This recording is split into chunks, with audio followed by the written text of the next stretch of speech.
What's up, guys? This is Coach Grant with First Down Training, and today we're going to be breaking down pad level while you're running routes. This is a question I've been asked on a couple of separate occasions, and I just wanted to touch on this to make sure that you guys understand what I mean by when I say pad level while running routes, how pad level can create separation, and how that can make you sell vertical a little bit longer. And guys, if you're a receiver, you want access to a video where I break down every single wide receiver press release that you can use against press, the situation to use that, the different types of press that you can see, and how to attack those to get some separation against man coverage. Check out that link in the description that says all wide receiver press releases. Hope to get you guys on that video soon. Let's get started. So, main thing right here, we're going to be looking at Keenan Allen run this stop route, okay? So we're not going to talk too much about the stop route because I've broken down this video before, but I don't think I put a big enough emphasis on pad level while I've been breaking it down, okay? So now, the main thing is we're going to watch at full speed is we want to make this DB think vertical, right? So he puts his head down, chest is going forward, and we're able to stop right on a dime, right? DB does not play this thing bad, but anytime I kind of get to any situation where I got to run a curl, I got to run a comeback, unless you're trying to change up the speed, which is what we're going to look at in the next clip here, unless you're trying to change up the speed, your pad level should be full speed and your pad level should be in a 45-degree angle. What I mean by that is you're not leaning back, your chest isn't up in the air, your chin isn't up in the air, and your back isn't straight. You're going to have your body on a 45-degree angle just about in this situation, and you have your head down, right? It's like you're coming off the line like you ever ran a 40 before, and when you get for that first 5-yard space, you got your chest down and you're in that drive phase. So you want to think of it, the stem of your route is like the drive phase. You want to keep your chest down, you want to keep your body at a 45, your shin angle at a 45, because that shows that you're really exploding out. And your pad level tells you, other people call it body language, right? Your body language, that tells the DB what you're going to be doing. It tells the DB, okay, he's running full speed, I'm probably thinking fade. He's got his head down, I know he's not going to be running this route, because what a lot of people will do, and it's surprising, they'll start to gradually pop their chest up and start to lean back. Maybe some guys like to pick their chin up before they break down, right? They pick their chin up and then they snap down. Huge indicator to the DB. If I want to make it look like a fade, I got to have my pad level at a 45 in this situation, then be able to change direction right on a dime, right? That's what I mean by pad level. Let's watch this thing full speed one more time. Now we're going to look at an example of bad pad level, but it looks good, but it works because we're setting up the DB, okay? So now in this clip here, he's going to be running like a little stutter go.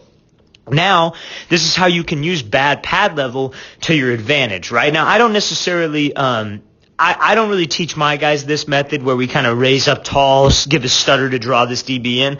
I'd rather have this DB reacting fast and really trying to break on the ball. However, we're going to talk about this situation as if he were running a curl, or in the situation where he actually runs like a stutter go. So let's watch it full speed. So you see how when he comes off here, he starts to gradually stand tall, break down, and that's what gets that DB to sit down on this stop route, and then we're able to create some separation on this stutter go. So you see when he comes off the line, where's he at? He's in this drive phase, right, that we were talking about. Chest down, his chin is down, his chin isn't straight up in the air, and his back isn't straight, okay? He's on this 45-degree angle coming out here right now.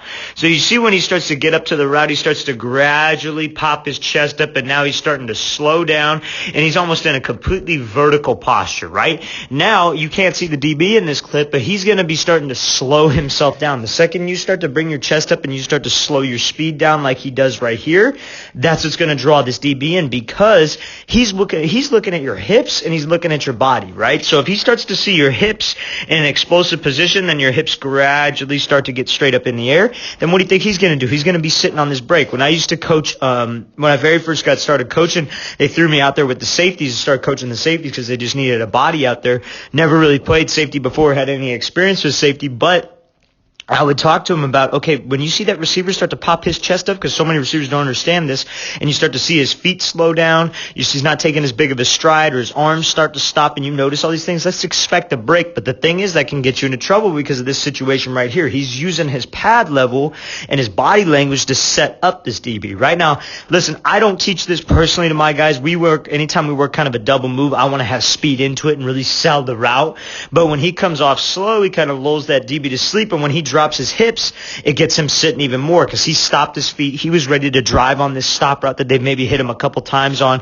And for you taller receivers, when you start to pick up like that, it really shows that you're going to be making a break, right? So that's an example of bad pad level in a stop route. If you're running a stop, if you're running a curl, you're running a comeback, that's what we don't want. But on a stutter go, it 100% can work because you're kind of manipulating that DB with your pad level and with your body language. Okay, let's watch this thing full speed again one more time. So he's coming out here, drive phase, starts to pop his chest up, starts to slow down a little bit, gearing up for a break. That works out in his favor because it's a stutter go concept. Okay, so now we're going to be looking at Jerry Judy here. He has great pad level on this. I think this is a great example of how you run full speed, stay in that drive phase and really run.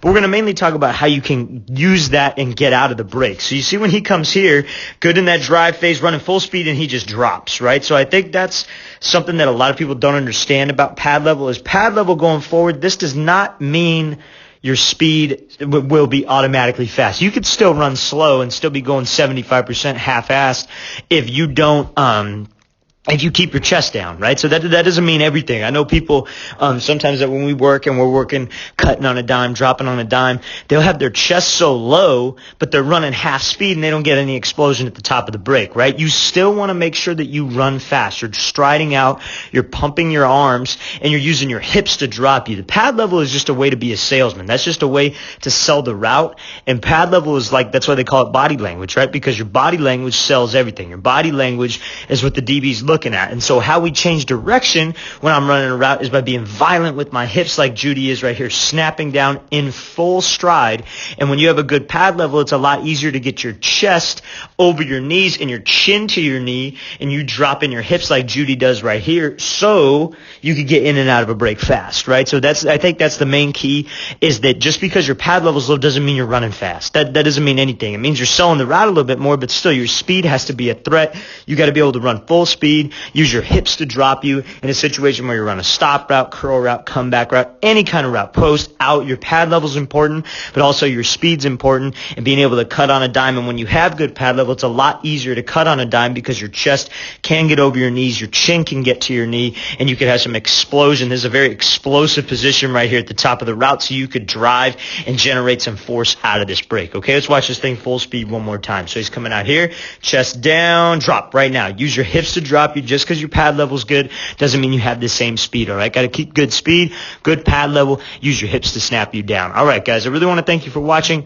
I really appreciate it. Again, if you want to get better at your releases off the line, check out that link in the description. I'll see you guys next time.